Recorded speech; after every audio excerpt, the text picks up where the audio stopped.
Hello, Vallejo. Today we're going to talk about homelessness and housing. You can't talk about one without talking about the other. Here in Vallejo, we're dealing with a huge homelessness issue, as well as the rising cost of housing, not just in Vallejo, but the Bay Area as well. Here in Vallejo, we see working class families, school-age children who are homeless. That is nothing that breaks my heart more than seeing people suffering out here on our streets. We are dealing with veterans who are homeless as well, and seniors. The question is, what are we going to do to address this growing problem here in our community? Number one, I think that we need to remember that these are human beings. You know, this is a human issue. This isn't just a numbers issue. This is a issue where we're dealing with human beings who need help, who need our help as a community. We need to bring some mental health services, drug abuse services, as well as housing and job placement services. We need to connect organizations that are working on these issues with the people that need it the most. The city must work hard to prevent displacement and do what we can to provide housing for working class families, our children, our seniors, veterans, teachers, as well as public safety workers here in our community.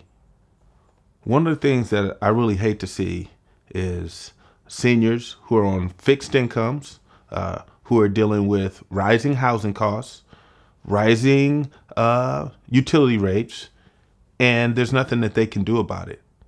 You know, I hear about that more and more often, and it's something that really sticks with me is what are we going to do to address people who can't do anything else but what they are already doing? They're trying hard. You know, there are people out there who are working hard, have jobs, and still can't afford to get into housing. We have to change that. That is not okay. Everyone deserves a right to have a roof over their head and clothes on their back. You know, as we're talking about housing and homelessness, we have to address the elephant in the room. As we continue to try to attract businesses to our community, we have to look at the fact that we have people living in parks, people living in common areas, and that's not a very good look for our city. That's not something that's going to help us attract business. We also have to look at the fact that the burden that it puts on public safety.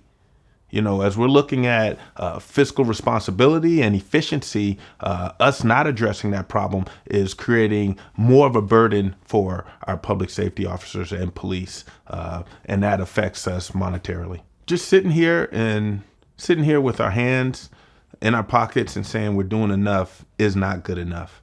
You know, as I look around, I've done some research and see cities that are doing very innovative things, efficient things. They're trying. They have the courage to try something new, and that's what I would like to see. I think that we need to take a look at what other cities are doing and how we can improve what we're doing right here. And I'm going to be honest with you, that is going to be a priority for me when I get on council. You know, is housing.